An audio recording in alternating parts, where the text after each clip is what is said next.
Next है linear variable differential transformer, बहुत interesting है ये। एलवीडीटी डिस्प्लेसमेंट मेजर करने के लिए इसका यूज़ होता है। अभी पोटेंशियोमीटर मैंने बताया था, उसका भी सेम यूज़ सेम है, प्रिंसिपल डिफरेंट है दोनों के। इसके अंदर क्या है कि एलवीडीटी का जो कंसेप्ट है वो म्यूचुअल इंडक्शन के ऊपर डिपेंड करता है, डिस्प्लेसमेंट को मेजर करता है, which is non electrical energy. Displacement आपको पता है नॉन इलेक्ट्रिकल है, उसको कन्वर्ट करता है इलेक्ट्रिकल एनर्जी के अंदर। ठीक है, तो और ये भी जान लो साथ में कि ये पैसिव है, एक्टिव नहीं है। पैसिव टाइप का सेंसर है, ये ट्रांसड्यूसर है। अब इसके अंदर देखिए, मैं कहीं कहीं ट्रांसड्यूसर बोल दूं या सेंसर बोल दूं तो कंफ्यूज मत होना कि कहीं मैं ट्रांसड्यूसर बोल रहा कहीं सेंसर बोल रहा हूँ। एक्चुअली जो ट्रांसड्यूसर फिजिकल पैरामीटर को, फिजिकल क्वांटिटी को इलेक्ट्रिकल सिग्नल में कन्वर्ट करते हैं वो सेंसर ही है। एलवीडीटी की कंस्ट्रक्शन है, देखिए यहाँ ये बार है, एक आयरन बार है, कोर है, इसको कोर बोलते हैं। और यहाँ ये लीवर है इसका, इस लीवर के साथ, इस रोड के साथ आपकी वो चीज़ कनेक्ट रहती है जिसकी डिस्प्लेसमेंट आपको चेक करनी है, वो चीज़ यहाँ कनेक्ट रहेगी। और यहाँ ये क्या है, कॉइल्स हैं, प्राइमरी कॉइल, सेकेंडरी कॉइल, ये सेकेंडरी कॉइल 1, ये सेकेंडरी कॉइल 2 और ये प्राइमरी कॉइल होते हैं। यदि मैं इसका डायग्राम देखूँ, ये क्रॉस सेक्शनल डायग्राम है। यदि मैं इसका सर्किट डायग्राम देखूँ तो प्राइमरी कॉइल आपको इस तरीके से दिखेगी और सेकेंडरी कॉइल आपको एक यहाँ दिखेगी और एक यहाँ दिखेगी। अब आप ये देखिए कि यदि ये कोर यहाँ सेंटर पर है तो ये प्राइमरी कॉइल दोनों के अंदर same potential difference, same potential generate करती है। V1 और V2 सेम है। यदि V1 और V2 सेम है तो यहाँ जो रिजल्ट आएगा वो जीरो आएगा, क्योंकि V1 और V2 का डिफरेंस हो गया यहाँ आपको मिल रहा है। इट मीन्स जब ये कोर इस पोजीशन पर है तो जो आपको आउटपुट मिल रही है वो क्या होगा, वो आउटपुट जीरो होगी जब इसके नल पोजीशन पे है। तो इट मीन्स नो डिस्प्लेसमेंट। जब मैं इसको डिस्प्लेस करना स्टार्ट कर दूंगा, फॉर एग्जांपल मैं इसको इस साइड मूव करना स्टार्ट कर दूँ, इस साइड मूव करूँगा तो यहाँ ये कोर इसके पास से कम हो जाएगी या हट जाएगी, बिल्कुल हट जाएगी या कम हो जाएगी। तो जब ये कोर इसके पास से डिस्प्लेस होकर दूर चली गई तो इसका मतलब क्या है, आपको कुछ कंसेप्ट पता है कि म्यूचुअल कंडक्टेंस के अंदर कोर के ऊपर भी डिपेंड करता है कि म्यूचुअली जो ट्रांसफार्मर कॉइल है उसके अंदर कितना पोटेंशियल जनरेट होगा, उसके ऊपर डिपेंड करेगा। आयरन कोर है तो पोटेंशियल बहुत कम ट्रांसफ़र होगा, म्यूचुअल इंडक्टेंस बहुत कम ट्रांसफ़र होगा। ठीक है, और यदि आयरन कोर है, सॉफ्ट आयरन कोर है, तो जो सेकेंडरी के अंदर है वो वोल्टेज ज़्यादा इंड्यूस होगी। तो यहाँ जब तक कोर यहाँ साथ में रहेगी, कोर साथ में रहेगी, इट मीन्स यहाँ जो पोटेंशियल जनरेट हो रहा है और यहाँ जो पोटेंशियल जनरेट हो रहा है वो सेम हो रहा है, क्योंकि ये दोनों का इसका पोर्शन इसके साथ और इसका पोर्शन इसके साथ लगभग अप्रॉक्सीमेटली सेम था। लेकिन जैसे ये मूव होने स्टार्ट हो जाएगी, जैसे ये मूव होगी तो इसके पास से डिस्प्लेस होकर आगे चले जाएगी। अब इसके परमानेंट जो कोर है, आयरन कोर, वो नहीं रहेगी, इसके साथ कुछ एयर आ गई, मीन्स एयर कोर आ गई। समझ रहे हो ना, एयर कोर का मतलब क्या है? एयर कोर मतलब खाली जगह। एयर कोर का मतलब ये खाली हो गया यहाँ से। यदि ये कोर मैं यहाँ से हटा के मूव कर दूंगा तो इसका मतलब क्या होगा, इसके पास से तो कोर रही नहीं, इसके पास बीच में कोर नहीं रहेगी, और कोर नहीं रहेगी तो इसके अंदर पोटेंशियल कम जनरेट होगा। पोटेंशियल कम जनरेट होगा तो यहाँ पे V zero, V naught, V output है, ये V output is equal to V1 minus V2। V2 की वैल्यू डिक्रीज हो जाएगी, इसका मतलब नेट जो आउटपुट मिलेगी अब वो इंक्रीज होकर मिलेगी। समझ रहे हो ये चीज़? आप जितना ये ज़्यादा डिस्प्लेस करेगी, जितना ज़्यादा डिस्प्लेस करेगी तो इसकी वोल्टेज तो इंक्रीज हो जाएगी या उतनी रहेगी, और लेकिन इसकी जो वोल्टेज है वो डिक्रीज होती चली जाएगी। और ये कब तक होगा, जब तक कि इस आयरन के इस एज की पोजीशन यहाँ तक ना आ जाए, और उससे आगे तो इसको मूव भी नहीं करते, उससे आगे मूव करेंगे तो फिर एरर देना स्टार्ट कर देगा, फिर इसकी भी वोल्टेज डाउन आनी शुरू हो जाएगी। तो उससे आगे मूव नहीं करते, इसको मैक्सिमम इतना मूव करते हैं कि ये जो एज है वो यहाँ तक आ जाए, बस इससे आगे इसको मूव नहीं करते। ठीक है, तो यहाँ ये समझ लेना। अब आपके दिमाग में एक क्वेश्चन ये भी आएगा कि अभी तो हमने इसको इस साइड मूव किया है, इसको ऊपर की तरफ मूव किया है, इसको ये नीचे की तरफ इस साइड मूव करें तो क्या होगा, इस साइड मूव करें तो उल्टा हो जाएगा, जो आपको आउटपुट मिलेगी वो नेगेटिव में मिलेगी। बस इतना ही डिफरेंस आएगा और इससे ज़्यादा डिफरेंस नहीं आएगा, ज़्यादा डिफरेंस नहीं आएगा। तो इसका एडवांटेज ये है कि आपको यदि जो डायरेक्शन है, यदि आप उससे भी आपका कंसर्न है, डायरेक्शन से भी कंसर्न है, किस डायरेक्शन में मूवमेंट हुई है, यदि आप एक वेक्टर क्वांटिटी चाहते हो कि किस साइड में डिस्प्लेसमेंट हुई है, तो वो बड़े अच्छे से ये दे देगा कि यदि मूवमेंट इस साइड से यदि मूवमेंट इस साइड हुई है तो पॉजिटिव आउटपुट मिलेगी, यदि मूवमेंट इस साइड हुई है तो वो नेगेटिव आउटपुट मिलेगी, क्योंकि जब ये मूवमेंट इस साइड होगी तो यहाँ जो है इसके पास से कोर रिमूव होती चली जाएगी, हटती चली जाएगी, और इसके पास कोर आ जाएगी सारी। जब कोर इसके पास आएगी तो V2 इंक्रीज हो जाएगा, सॉरी V2 नॉर्मल वैल्यू पे रहेगा और V1 जो है वो डिक्रीज होता चला जाएगा। ठीक है, वो डिपेंड करता है कि इसकी पोजीशन क्या है। इनिशियली यदि ये कोर पूरी इसके पास है तो ये इंक्रीज नहीं होगी, सिर्फ ये डिक्रीज होता चला जाएगा। यदि समटाइम्स ऐसा होता है ये कोर हाफ इसको कवर कर रही है और हाफ इसको कवर कर रही है, तो क्या होगा, ये इंक्रीज होता चला जाएगा और ये डिक्रीज होता चला जाएगा। वो डिपेंड करता है कि इसकी कंस्ट्रक्शन कैसी है। यदि यहाँ देखें तो इसके अंदर ये इसको भी कवर कर रही है पूरा और इसको भी कवर कर रही है। जब मैं इसको इधर मूव करूँगा तो ये इसके पास से ये हटती चली जाएगी। ठीक है, इसमें ऑप्शन एक साइड की है, मूवमेंट दोनों साइड इसमें नहीं हो सकती, इसमें सिर्फ इधर ही मूवमेंट ऐसे होगी।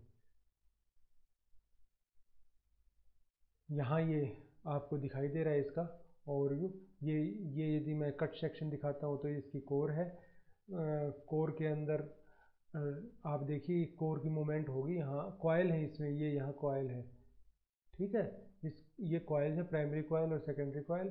इन प्राइमरी कॉयल और सेकेंडरी कॉयल का कारण यहाँ बीच में क्या होगा, फ्लक्स होगा, कुछ मैग्नेटिक फ्लक्स होगा, मैग्नेटिक फील्ड होगा, फ्लक्स होगा, और उसके कारण क्या है, प्राइमरी के कारण सेकेंडरी के अंदर ईएमएफ इंड्यूस होगा। ये मैं केस डिस्कस कर चुका हूँ पहले ही कि जब इसकी पोजीशन ये होगी तो क्या होगा कि जो सेकेंडरी 1 पे जो पोटेंशियल है और सेकेंडरी 2 पे पोटेंशियल है वो दोनों इक्वल होंगे, तो रिजल्ट क्या आएगा, जीरो। इसको मैं नल पॉइंट मानता हूँ, नल पॉइंट मतलब जीरो डिस्प्लेसमेंट।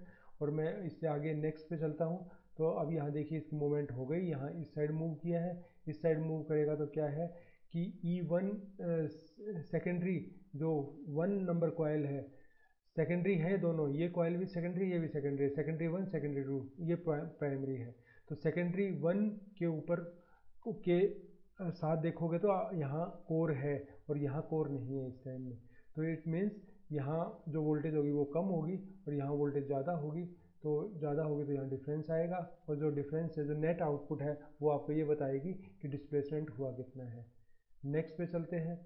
उसके बाद यहाँ यदि मैं मूवमेंट इस साइड ज़्यादा कर देता हूँ तो उस टाइम क्या है, यदि मैं, इसने वैसे प्रॉपर शो नहीं किया यहाँ, कि यदि मैं मूवमेंट इस साइड ज़्यादा कर देता हूँ तो क्या होगा कि इसके अंदर वोल्टेज ज़्यादा होगी और इसके अंदर वोल्टेज कम होगी, तो जो आपको आउटपुट मिलेगी वो E2 माइनस E1, ई सेकेंडरी 2 माइनस ई सेकेंडरी 1, इस तरीके से मिलेगी। यहाँ देखिए, हाँ यहाँ देखिए ई सेकेंडरी 1 और माइनस ई सेकेंडरी 2, यहाँ ये था। तो कहने का मतलब ये है कि इनमें से ये जब ये सेंटर पॉइंट पे होगा कोर, तभी आपको मैक्सिमम तभी आपको मिनिमम वोल्टेज मिलेगी, मीन जीरो वोल्टेज मिलेगी।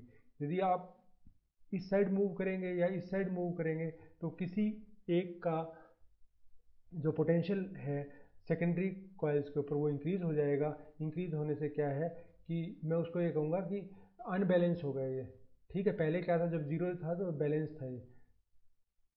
उसके बाद है एडवांटेज ऑफ एलवीडीटी। एलवीडीटी का एडवांटेज क्या है, infinite resolution is present in LVDT. बहुत हाई रिजोल्यूशन के अवेलेबल हैं और हाई आउटपुट है। एलवीडीटी गिव्स हाई सेंसिटिविटी, बहुत अच्छी सेंसिटिविटी देता है जो मॉडर्न एलवीडीटी आ गए। गुड लीनियरिटी है, रगनेस है, रगनेस तो मैंने आपको पहले ही बताया था, बहुत अच्छे से इसको रफ एंड टफ यूज़ कर सकते हैं। एलवीडीटी प्रोवाइड्स लेस फ्रिक्शन, इसके अंदर फ्रिक्शन नहीं होता क्योंकि कोर टच नहीं कर रहा कहीं पे, जो कोर है वो टच नहीं कर रहा कहीं पे। और उसके बाद क्या है कि लो हिस्टेरेसिस है और LVDT gives low power consumption भी कम है। एलवीडीटी मिलीमीटर से लेकर सेंटीमीटर तक आप यूज़ कर सकते हैं। एग्जांपल मैं आपको देता हूँ, एक छोटा सा एग्जांपल देता हूँ। कहीं मान लिया आप मेटल के पीस कट कर रहे हैं और वो आपको 2 सेंटीमीटर या 3 सेंटीमीटर का मेटल का पीस चाहिए और ऐसे पीस कंटिन्यूसली कट करने हैं आपको, तो क्या होगा, एक ऑटोमेटिक मशीन आप यूज़ करोगे, ऑटोमेटिक मशीन के अंदर क्या होगा, वो मूव कर रहा है, पीस मेटल का पीस मूव कर रहा है, और वो मेजर किससे होगा, वो आप वहाँ एक एलवीडीटी लगा सकते हो, एलवीडीटी से वो मेजर हो जाएगा कि 2 सेंटीमीटर का हो गया। जैसे ही 2 सेंटीमीटर का होगा, एलवीडीटी एक सिग्नल भेजेगा, उस सिग्नल भेजने के साथ ही क्या होगा कि वहाँ कटर की रिले ऑपरेट होगी और वो कटर ऑन हो जाएगा। कटर ऑन होने के साथ ही वो वहाँ से कट हो जाएगा। कट होने के साथ फिर वो आगे मूव करेगा, आगे मूव करेगा तो एलवीडीटी दोबारा अपनी काउंटिंग स्टार्ट करेगा, और जैसे ही वो 2 सेंटीमीटर दोबारा हो जाएगा तो कटर को दोबारा एक्टिवेट करेगा और फिर वहाँ कट कर देगा। इस तरीके से मैंने एक एग्जांपल दिया आपको। ऐसे बहुत से एग्जांपल हो सकते हैं, इंडस्ट्री में जाओगे जहाँ भी मेजरमेंट की बात होती है वहाँ आप एलवीडीटी का यूज़ कर सकते हैं। उसके बाद नेक्स्ट आता है सेकेंडरी ट्रांसड्यूसर की तरह यूज़ होता है। सेकेंडरी ट्रांसड्यूसर और प्राइमरी ट्रांसड्यूसर में डिफरेंस बता देता हूँ मैं आपको, यहाँ में भी आगे ना मौका मिले। सेकेंडरी ट्रांसड्यूसर क्या होता है, पहले समझिए प्राइमरी ट्रांसड्यूसर। प्राइमरी ट्रांसड्यूसर वो होता है, या प्राइमरी सेंसर वो होता है।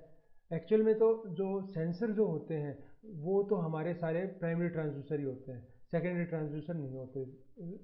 जो सेंसर होते हैं वो हमारे प्राइमरी ही होते हैं, प्राइमरी ट्रांसड्यूसर की टाइप ही है सेंसर। जब मैं सेकेंडरी ट्रांसड्यूसर की बात करूँ तो वो उनको हम सेंसर बोलेंगे ही नहीं। तो एलवीडीटी को समटाइम्स हम सेकेंडरी ट्रांसड्यूसर की तरह भी यूज़ करेंगे। तो वहाँ हम किस तरीके से यूज़ करेंगे कि उसमें फोर्स मेजरमेंट या वेट मेजरमेंट या प्रेशर मेजरमेंट की तरह हम उसको यूज़ कर सकते हैं। जैसे प्राइमरी क्या होता है, प्राइमरी वो होता है जो फिजिकल पैरामीटर जो डायरेक्टली आपको मेजर करना है उसको इलेक्ट्रिकल सिग्नल में कन्वर्ट कर दे, ठीक है। और सेकेंडरी पैरामीटर क्या है, सेकेंडरी पैरामीटर के अंदर क्या है कि एक ट्रांसड्यूसर से आपको या एक सेंसर से आपको आउटपुट मिलेगी, वो इसके पास आएगी और उसको फिर वो इलेक्ट्रिकल सिग्नल में कन्वर्ट करे। अब इसके ऊपर जो इनपुट पे जो आ रही है वो फोर्स, वेट या प्रेशर या डिस्प्लेसमेंट कुछ भी, ये फोर्स, वेट या प्रेशर ये तीनों एक ही टाइप है, प्रेशर की टाइप है। वेट और फोर्स तो एक ही बात होती है, और जब आप प्रेशर की बात करोगे वो भी फोर्स पर यूनिट एरिया होता है। तो ये क्या करेंगे, किसी चीज़ में डिस्प्लेसमेंट करके देंगे, उस डिस्प्लेसमेंट को क्या करेगा एलवीडीटी इलेक्ट्रिकल सिग्नल में कन्वर्ट कर देता है। तो प्राइमरी ट्रांसड्यूसर क्या हुआ, प्राइमरी ट्रांसड्यूसर वो हुआ जो आपका फिजिकल पैरामीटर जो है उनको सेंस कर रहा था, जो एक्चुअल में फिजिकल पैरामीटर आपको मेजर करने हैं उसको जो सेंस कर रहा है उसको हम प्राइमरी ट्रांसड्यूसर बोल रहे हैं। और सेकेंडरी ट्रांसड्यूसर वो है जो प्राइमरी की आउटपुट को आगे कन्वर्ट कर रहा है, उसको हम सेकेंडरी ट्रांसड्यूसर बोल रहे हैं। तो एलवीडीटी यहाँ as a secondary transducer use होता है।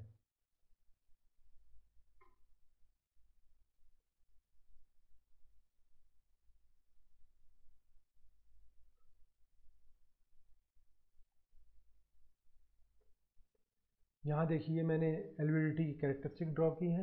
एलवीडीटी की कैरेक्टरिस्टिक जब हमने ड्रॉ की है तो यहाँ ये नल पॉइंट है।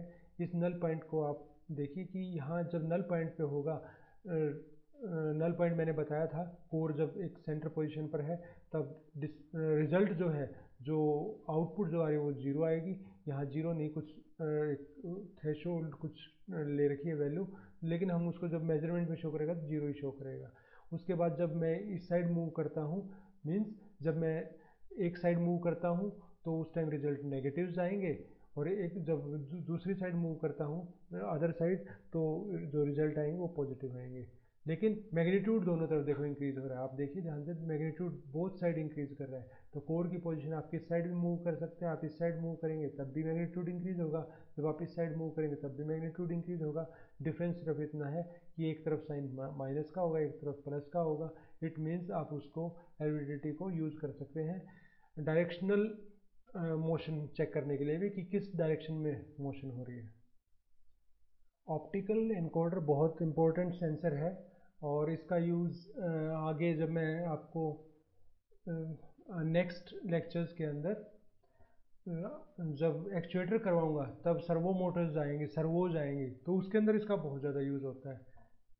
इनके बिना, एनकोडर्स के बिना सर्वो मोटर आप डिज़ाइन नहीं कर सकते। तो एक्चुअली ऑप्टिकल एनकोडर है क्या?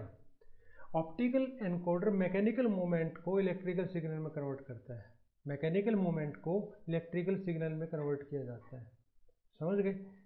ये यहाँ कोई मोटर से शाफ्ट चल रही है, इधर कोई मोटर लगी हुई है, यहाँ कोई ये शाफ्ट चल रही है, ये एनकोडर क्या करेगा, उस मोमेंट को इलेक्ट्रिकल सिग्नल में कन्वर्ट करेगा। यदि वो मोटर बहुत फास्ट चल रही है तो पल्सेज ऐसी आएंगी, यदि वो स्लो चल रही है तो पल्सेज ऐसी आएंगी, इस टाइप में। अब ये काम कैसे करता है, जो मोटर का शाफ्ट है, ये मोटर का शाफ्ट है, इसके साथ एक यहाँ डिस्क लगा दी जाती है, इसको कोड डिस्क बोलते हैं। इस डिस्क के अंदर होल रहते हैं, हर कुछ डिस्टेंस के बाद होल रहते हैं।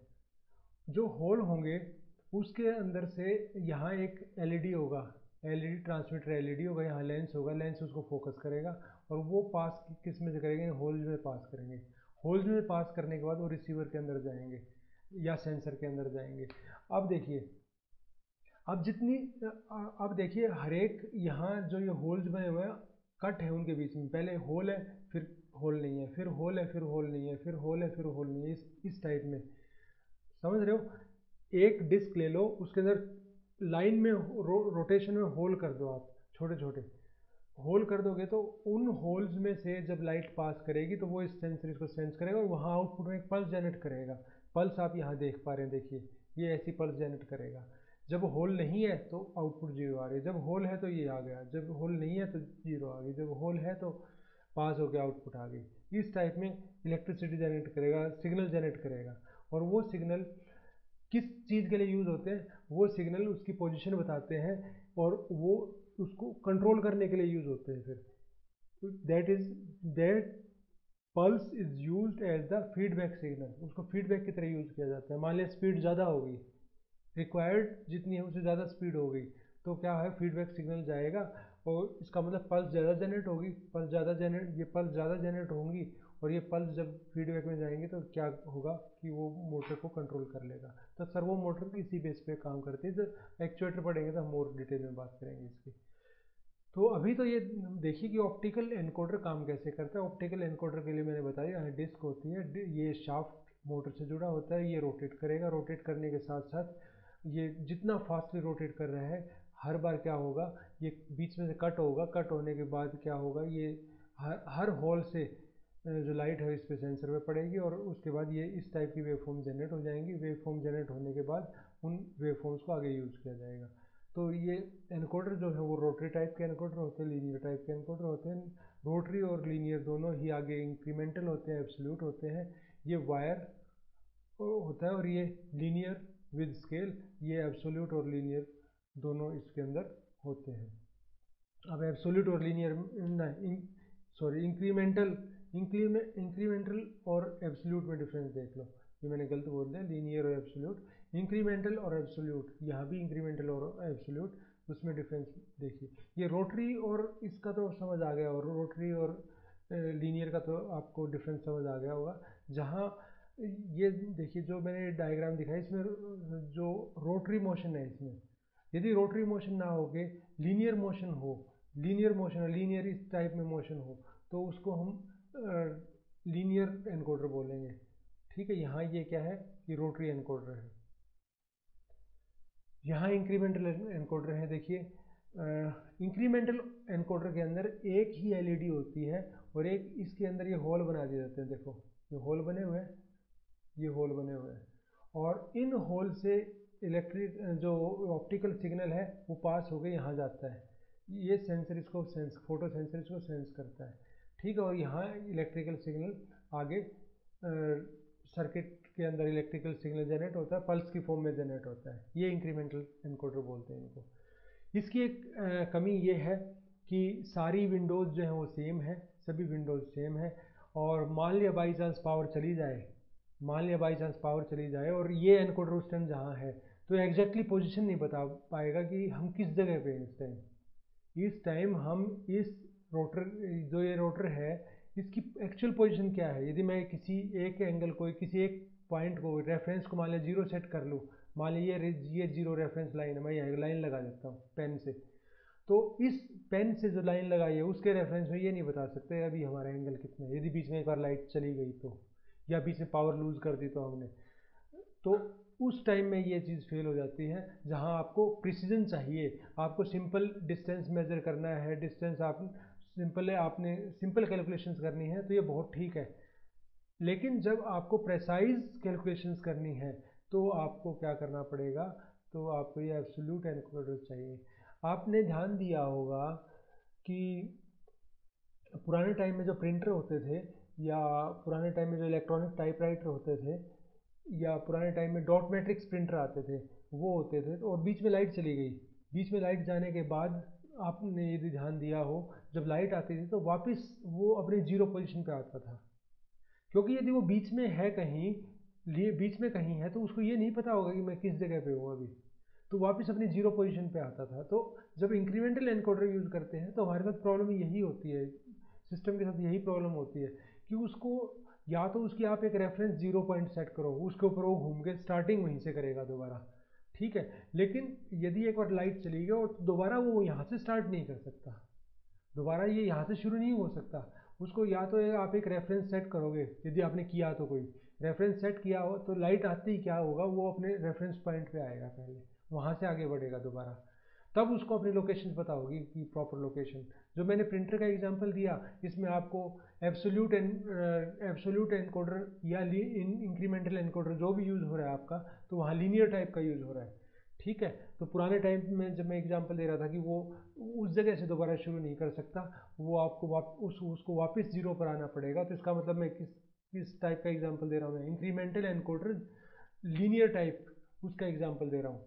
अब मैं ये क्या करता हूँ कि यहाँ मैं एब्सोल्यूट एनकोडर यूज़ करता हूँ। एब्सोल्यूट एनकोडर के अंदर क्या करेंगे, यहाँ पर, यहाँ और यहाँ ये सीरीज़ होगी एलईडीज़ की, और ये एक डिस्क है, ये इस डिस्क का ओरिजेंटल व्यू देखा रखा है, और ये डिस्क एक्चुअल में ऐसी है। तो यहाँ ये एलईडी होगी और यहाँ सेंसर होंगे। जो एलईडी और सेंसर जो होंगे ना, वो मिलके कुछ कोड बनाएंगे। जैसे ये क्या है, 000 है, ये 111 है, ठीक है, ये 110 है, ये 1101 है, ये 100 है, ठीक है, और ये 011 है, ये 010 है, ये 001 है, ठीक है। तो इस टाइप में आपको यहाँ कुछ दिखेंगे, कोड्स दिखेंगे, कोड बना सकते हो आप। जैसे 000, ये 111, 001, ठीक है ना, 010, ये लास्ट वाला तो वैसे ही दे रखे, लास्ट वाला कट का यूज़ नहीं है यहाँ कुछ। लेकिन अभी 3 बिट का कोड देखेंगे तो ये बनेगा, यदि 4 बिट का कोड देखेंगे कुछ और बनेगा। तो इस टाइप में जब कहीं कभी भी लाइट चली गई, तो इनमें से वो किसी एक जगह रुका होगा, बाई चांस वो यहाँ रुका हो, तो क्या होगा कि जो फर्स्ट ऊपर वाला है उससे 1 मिलेगा, इससे 1 मिलेगा, और इससे 0 मिलेगा। जो यहाँ डार्क दिखा रखे हैं इसका मतलब वहाँ कट है, और जो ये वाइट दिखा रहे हैं इसका मतलब वहाँ कट नहीं है। तो यहाँ से इसका मतलब पास कर जाएगी, यहाँ से पास कर जाएगी, यहाँ से पास नहीं करेगी। वो तो आप लॉजिक कैसे ही बना लो कि यदि पास नहीं करे, आपको मैंने जब लेवल बताए थे तब मैंने आपको इन्वर्स लॉजिक भी बताया था, वो आप इन्वर्स लॉजिक कर लोगे तो उल्टा हो जाएगा। वो तो जैसा भी कर रहे हैं, लेकिन लॉजिक समझो आप, ये लॉजिक क्या है। तो अब क्या होगा कि जब भी लाइट जाएगी और लाइट दोबारा जब आएगी, तो आपको रेफरेंस पॉइंट पर आने की ज़रूरत नहीं है, दोबारा आप वहीं से शुरू कर सकते हो। ये है, देखिए ऑप्टिकल एनकोडर का यहाँ दिखा रखा है डायोड, और ये फोटो सेंसर दिखा रखा है। ये इस टाइप में डिस्क रोटेट करती है, ऐसे ही यहाँ ये है, रोटेटिंग डिस्क है, फोटो सेंसर लगे हुए हैं, सेम चीज़ शो कर रखी है यहाँ। तो यहाँ जो दिखा रखा है ना, वो लॉजिक 0 दिखा रखा है, और यहाँ जो लॉजिक 1 दिखा रखा है, ये देखिए ये यहाँ से पास कर रही है। एब्सोल्यूट कैसे होगा, एब्सोल्यूट के अंदर यहाँ सेंसर लाइट सोर्स लगा हुआ है, और इस टाइप में मल्टीपल सोर्सेज होते हैं यहाँ, और वो उधर आगे जाके सेंसर भी मल्टीपल सेंसर्स होते हैं। जैसे यहाँ ये 2 लाइट सोर्स दिखा रखे हैं देखिए मैंने, और यहाँ 2 सेंसर दिखा रखे हैं, इस टाइप में होगा। जब आप एब्सोल्यूट ऑप्टिकल एनकोडर को देखते हैं, तो यहाँ 4 बिट का दिखा रखा है, देखिए वहाँ पीछे जो हमने एग्जांपल दिया था वहाँ 3 बिट का शो किया था हमने, यहाँ 3 बिट का शो किया था, यहाँ मैं 4 बिट का शो करता हूँ। 4 बिट का शो कर रहा हूँ तो ये सेक्टर छोटा हो गया, देखिए और छोटा हो गया। 360 में जब आपने सेक्टर बनाया तो और छोटा हो गया। आप 32 बिट का यदि लेंगे तो ये एंगल और भी कम हो जाएगा। तो जितने आप एंगल बढ़ाते जाएंगे, जितने आप सेक्टर बढ़ाते जाएंगे, उतनी एक्यूरेसी बढ़ती जाएगी। मीन जब लाइट जाके दोबारा वापस आई तो ज़्यादा एक्यूरेट पोजीशन से वो स्टार्ट होगा, लेकिन साथ में कम्प्लेक्सिटी बढ़ती चली जाएगी। जैसे ही आपने 8 सेक्टर बनाए तो वहाँ 3 सोर्स थे, 3 सेंसर्स थे। 16 सेक्टर बनाए तो वहाँ 4 सेंसर्स हैं और 4 ही LEDs हैं, 4 ही सोर्स हैं वहाँ। और ऐसे ही जब आप 32 बनाओगे तो वहाँ LED भी 5 है और सेंसर भी 5 है। 64 सेक्टर्स इसमें बना दोगे तो वो 6 सेंसर्स हो जाएंगे और 6 सेंसर हो जाएंगे और 6 आपके LEDs हो जाएंगे। तो इस टाइप में कम्प्लेक्सिटी इंक्रीज होती चली जाएगी लेकिन एक्यूरेसी बढ़ती चली जाएगी। ये मैं हमेशा बोलता आया हूँ कि ये आपको देखना है, आपको कंप्रोमाइज़ करना है कि आपको कम्प्लेक्सिटी से कोई फ़र्क नहीं पड़ता, आपको एक्यूरेसी ज़्यादा चाहिए या आपको सिंप्लिसिटी ज़्यादा चाहिए। तो ये डिपेंड करता है जो डिज़ाइन कर रहा है उसके ऊपर, क्योंकि कम्प्लेक्स होगा तो ऑब्वियस सी बात है एक्सपेंसिव भी होगा। तो एक्सपेंसिव सिस्टम चलेगा, एक्यूरेसी चाहिए या क्या चाहते हो आप? तो जो न्यूमेटिक सेंसर है वो एयर प्रेशर के ऊपर डिपेंड करता है एक्चुअली। जब भी हम किसी चीज़ की मूवमेंट करते हैं, जब भी किसी बॉडी के अंदर मूवमेंट होती है तो उसके डिस्प्लेसमेंट होने से या मूवमेंट होने से क्या होगा कि वहाँ जो एयर है उसकी मूवमेंट होगी, उसके अंदर कुछ प्रेशर में वेरिएशन आएगा, उसकी जो आप यहाँ देखिए, यहाँ इसकी जब मैं मूवमेंट करूँगा तो इसके एयर के अंदर चेंज आएगा, एयर एस्केप करेगी यहाँ से। तो जब एस्केप करेगी, लो प्रेशर एयर इनलेट है ये, और यहाँ से जब एयर आएगी तो उसको सेंस किया जाता है, उसका सेंसर की हेल्प से सेंस किया जाता है। तो न्यूमेटिक के जो भी एक्चुएटर होते हैं, न्यूमेटिक बेस्ड सेंसर होते हैं, वो एयर के ऊपर बेस्ड होते हैं, एयर प्रेशर के ऊपर बेस्ड होते हैं। देखिए यहाँ एक इनलेट ये है जहाँ से एयर जा रही है और यहाँ से लो प्रेशर पर एयर आ रही है। जब तक इसके सामने कोई ऑब्जेक्ट नहीं आता तब तक क्या होगा कि इसको लो प्रेशर पर ही रहेगी एयर, क्योंकि फ्री है आगे मूव करने के लिए, एयर आगे मूव करने के लिए फ्री है।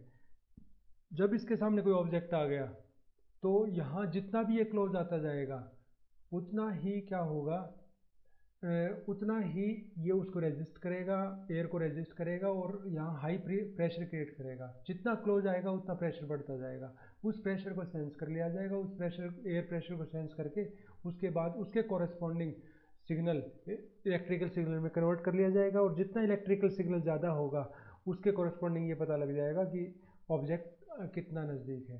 तो इससे आप ये बता सकते हो कि इसका जो डिस्टेंस है, इसका इस ऑब्स्टेकल का, इस ऑब्जेक्ट का जो डिस्टेंस है वो सेंसर से कितना दूर है। तो आप ये कह सकते हैं प्रॉक्सिमिटी सेंसर की तरह यूज़ हो सकता है या पोजीशन सेंसर की तरह यूज़ हो सकता है। पोजीशन सेंसर आप इसको बोल सकते हो, प्रॉक्सिमिटी के लिए भी यूज़ हो सकता है। तो इस टाइप में क्या है, इसकी रेंज क्या है 3 mm to 12 mm। बहुत आपको बारीकी से चाहिए। जनरली प्रॉक्सिमिटी सेंसर हम 2 मीटर का या 1 मीटर का हम यूज़ करते हैं, लेकिन जब आपको बहुत क्लोज प्रॉक्सिमिटी चेक करनी है, बहुत क्लोज आपकी पोजीशन चेक करनी है 3 mm 12 mm, तब आप ये यूज़ करते हैं। तो ये इसका प्रिंसिपल है। नेक्स्ट है hall effect. Hall effect sensor, hall effect sensor के अंदर उसका कंसेप्ट क्या है कि जब भी कोई मैग्नेटिक फील्ड के अंदर जब भी हम कोई वोल्टेज चेंज करते हैं तो वहाँ क्या होता है, मैग्नेटिक फील्ड के अंदर चेंज आता है। Sensor is a transducer that varies its output voltage in response to the magnetic field. Means magnetic field के अंदर यदि कोई चेंज आता है तो वोल्टेज में चेंज होता है। ये तो मीन्स वाइस वर्सा है, जब आप किसी मैग्नेटिक फील्ड के अंदर कोई चेंज करोगे तो वोल्टेज के अंदर चेंज आएगा, या अब जब आप वोल्टेज में चेंज करोगे तो मैग्नेटिक फील्ड के अंदर चेंज आएगा। ऑब्वियस सी बात है, ये वाइस वर्सा होता है। तो हॉल इफेक्ट सेंसर्स जो है प्रॉक्सिमिटी स्विचिंग के लिए यूज़ होते हैं, पोजीशनिंग के लिए यूज़ होते हैं, स्पीड डिटेक्शन के लिए यूज़ होते हैं और करंट सेंसिंग एप्लीकेशंस के लिए यूज़ होते हैं। करंट सेंस करने के लिए उस एप्लीकेशन के लिए यूज़ होते हैं। ये देखिए यहाँ ये कोर है और ये यहाँ क्या है, यहाँ हमने ये कॉइल लगा रखी है। फिर वही कंसेप्ट आता है कि जब मैं यहाँ एक कोर लगा रखी है, इसके कारण यहाँ मैग्नेटिक फील्ड आया है। इस मैग्नेटिक फील्ड के कारण यहाँ म्यूचुअल इंडक्टेंस के कारण यहाँ ईएमएफ इंड्यूस हुआ है। तो जब मैं इसको मूव करूँगा, जब मैं इसको कोर को मूव करूँगा, डिस्प्लेस करूँगा, तो क्या होगा, मैग्नेटिक फील्ड के अंदर डिफरेंस आएगा। और जब मैग्नेटिक फील्ड के अंदर डिफरेंस आएगा तो क्या होगा, उस मैग्नेटिक फील्ड के डिफरेंस के कारण यहाँ आपको इफेक्ट देखने में मिलेगा, वोल्टेज के अंदर डिफरेंस देखने में मिलेगा। ये मैंने अभी बताया है कि यदि मैग्नेटिक फील्ड के अंदर वेरिएशन है तो वोल्टेज इंड्यूस्ड में भी वेरिएशन होगा। ठीक है, तो ये प्रिंसिपल यहाँ लगेगा कि जब आप सप्लाई दे रहे हो, ठीक है, और इसके अंदर क्या है कि जब यहाँ ईएमएफ इंड्यूस हो रहा है और जब यहाँ आप इसके पोजीशन में डिफरेंस आता है तो आपके आउटपुट में भी डिफरेंस आएगा। ये चीज़ इसका इफेक्ट है इसका, ये देख सकते हैं आप। इसमें से यदि ये इनपुट है, इनपुट सेक्शन है, तो यहाँ ये आपको आउटपुट सेक्शन मिल रहा है। ठीक है, इसमें से कोई एक इनपुट होगा, एक आउटपुट होगा, और एक आप जब इसकी मूवमेंट होगी तो आप आउटपुट में इसका पोटेंशियल वेरिएशन फील मेजर कर सकते हो।